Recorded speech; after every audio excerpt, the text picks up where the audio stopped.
রাধে রাধে বন্ধুরা, অমৃত কথা বাংলা চ্যানেলের নতুন পর্বে আপনাদের সকলকে স্বাগত জানাচ্ছি। হনুমানজির অশেষ কৃপা পেতে অবশ্যই কমেন্ট বক্সে লিখুন জয় শ্রীরাম, জয় হনুমান। এই পর্বের বিষয় হলো আমরা জানবো হনুমান জয়ন্তী বা চৈত্র পূর্ণিমার দিন যদি পান পাতা দিয়ে এই দিন সহজ কাজটি আপনি করতে পারেন তাহলে জীবন থেকে সমস্ত বাধা বিপত্তিকে করতে পারবেন এবং আর্থিক উন্নতি করতে পারবেন। কি করতে হবে? বাংলা বছরের শেষ পূর্ণিমা অর্থাৎ চৈত্র পূর্ণিমার দিন সবটাই জানবো এই ভিডিওর মাধ্যমে। ভিডিওতে যাবার আগে অমৃত কথা বাংলা চ্যানেলটিকে অতি অবশ্যই সাবস্ক্রাইব করুন, লাইক করুন, কমেন্ট করুন, শেয়ার করুন, আধার্মিক নোটিফিকেশন ঘন্টাটি বাজিয়ে দেবেন। সনাতন ধর্মে প্রতিটি পূর্ণিমার বিশেষ আধ্যাত্মিক তাৎপর্য রয়েছে, কিন্তু চৈত্র মাসে পূর্ণিমাকে অত্যন্ত পবিত্র পূর্ণময় বলে মনে করা হয়। এই দিনটি কেবল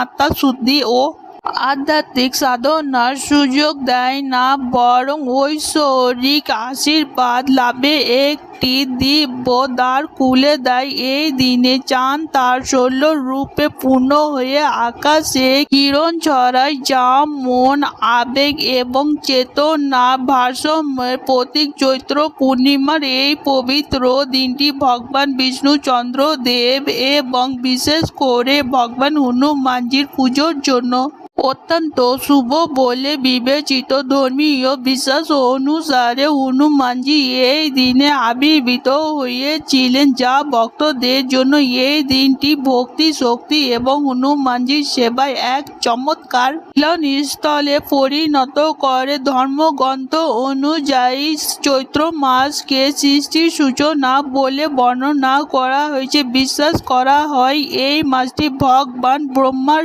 সঙ্গে সম্পর্কিত। এই মাসে জপ, তপ, দান এবং পুণ্য কর্ম করলে বহু গুণ ফল লাভ করা হয়। চৈত্র পূর্ণিমায় ভগবান হনুমানজির পুজো করে বিশেষ তাৎপর্যপূর্ণ। তিনি কলিযুগের জাগ্রত দেবতা, যিনি তার ভক্তদের দুঃখ লাঘব করেন এবং তাদের সাহস, জ্ঞান ও শক্তি প্রদান করে। এই দিন ভগবান বিষ্ণুর আরাধনা, সত্যনারায়ণ ব্রত পাঠ করা হয় এবং দেবী লক্ষ্মীর আরাধনা করলে সুখ, শান্তি ও সমৃদ্ধি আসে। রাতের প্রদীপ জ্বালালে অশুভ শক্তি বিনষ্ট হয় এবং গৃহে বাচক শক্তি আসে। চৈত্র মাসে পূর্ণিমা দিনে ব্রহ্ম মুহূর্তে খুব ভোরে ঘুম থেকে উঠে গঙ্গায় গিয়ে স্নান করা উচিত। সম্ভব হলে পবিত্র নদী বা হ্রদে স্নান করা অত্যন্ত শুভ বলে মনে করা হয়। পরিষ্কার বস্ত্র পরিধান করে ভগবান বিষ্ণু চন্দ্র দেব এবং ভগবান হনুমানজির ধ্যান করুন। হনুমান চালিসা এবং সুন্দরকাণ্ড পাঠ করুন। চন্দ্রদেবকে অর্ঘ্য নিবেদন করুন এই পূর্ণিমা তিথিতে। এছাড়া ভগবান সত্যনারায়ণের ব্রত কথা পাঠ করা অত্যন্ত শুভ বলে মনে করা হয়। চৈত্র পূর্ণিমার দানকে বিশেষভাবে গুরুত্বপূর্ণ বলে মনে করা হয়। শাস্ত্রে বলা হয়েছে যে এই দিনে করা দান বহু জন্মের পাপ বিনাশ করে এবং আত্মাকে শুদ্ধ করে। এই দিন খাদ্য, বস্ত্র, জল দান করা এবং অসুস্থদের সেবা করা অত্যন্ত পুণ্যকর্ম বলে মনে করা হয়। অভাবীদের আহার করানো, তৃষ্ণার্তদের জল দেওয়া এবং অসহায়দের সাহায্য করা ঈশ্বরের প্রতীক সেবা বলে মনে করা হয়। যেমন একটি ছোট্ট বীজে জল পেলে বিশাল বৃক্ষে পরিণত হয়, তেমন ঠিকই ছোট দানও সময়ের সাথে সাথে অপরিসীম পুণ্যে রূপান্তরিত হয়। চৈত্র পূর্ণিমার দিন সাত্ত্বিক আহার গ্রহণ করুন এবং আপনার মনকে শুদ্ধ রাখুন। ক্রোধ, অহংকার এবং নেতিবাচক চিন্তা থেকে দূরে থাকুন। মিথ্যে কথা এবং তর্ক পরিহার করুন। অভাবীদের সাহায্য করুন। পরিবারের, সমাজের ভালোবাসা এবং সম্প্রীতি বজায় রাখুন। চৈত্র পূর্ণিমা আত্মা প্রতিফলন, ঈশ্বরের আরাধনা এবং মানব সেবার জন্য পবিত্র তিথি। এই চৈত্র পূর্ণিমার তিথি চৈত্র মাসে পূর্ণিমা দিন পান পাতা দিয়ে এই সহজ কাজটি করতে পারলে জীবনের সমস্ত রকমের বাধা বিপত্তি দূর হবে। কি করতে হবে? চৈত্র মাসে পূর্ণিমার দিন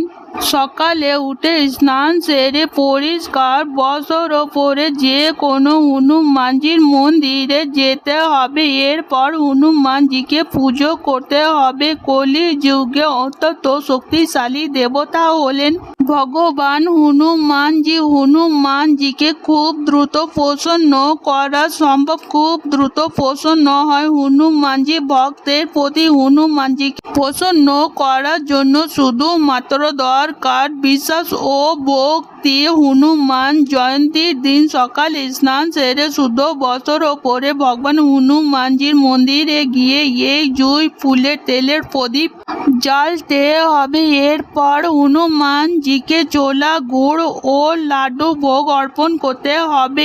এরপর একটি বিশেষ মালা তৈরি করতে হবে। কি বিশেষ মালা? এই মালাতে লাগাতে হবে 5টি পান পাতা এবং 5টি অশ্বত্থ গাছের পাতা। 5টি পান পাতা ও 5টি অশ্বত্থ পাতা দিয়ে একটি মালা আপনাকে নিজের হাতে তৈরি করতে হবে লাল সুতো দিয়ে। লাল সুতো দিয়ে পান পাতা ও অশ্বত্থ পাতাগুলিকে বেঁধে মালা তৈরি করতে হবে। এই মালা যখন তৈরি হয়ে যাবে এরপর সিঁদুরের ঘোল দিয়ে সেই মালার প্রতিটি পাতায় রাম রাম লিখতে হবে। এরপর রাম রাম মন্ত্র উচ্চারণ করতে করতে হনুমানজির গলায় পরিয়ে দিতে হবে। এই দিন হনুমানজির সামনে একটি ঘটিতে জল রাখতে হবে। সেই জলের মধ্যে কিছুটা কমলা সিঁদুর ও হলুদ গুঁড়ো মিশিয়ে দিতে হবে। এরপর হনুমানজির সামনে বসে 108 বার রাম রাম জপ করতে হবে। রাম রাম জপ করে এইভাবে 108 বার রামের নাম জপ করতে হবে। রাম রাম জপ করে নেবার পর 3 বার হনুমান চালিসা পাঠ করতে হবে। ভক্তি সহকারে হনুমান চালিসা পাঠ হয়ে যাবার পর হনুমানজিকে বিধিবদ্ধ আরতি করতে হবে। আরতি সমাপ্ত হলে যে ভোগ অর্পণ করেছেন সেই ভোগের প্রসাদ বাচ্চাদের মধ্যে দিয়ে দিতে হবে এবং ঘটিতে জল অর্পণ করেছেন সেই জলটিকে সুরক্ষিতভাবে আপনার বাড়িতে নিয়ে আসতে হবে। এই জলটিকে নিয়ে আসার পর বাড়ির প্রতিটি কোণায় পান পাতার সাহায্যে এই জলটিকে ছিটিয়ে দিতে হবে রাম রাম উচ্চারণ করতে করতে।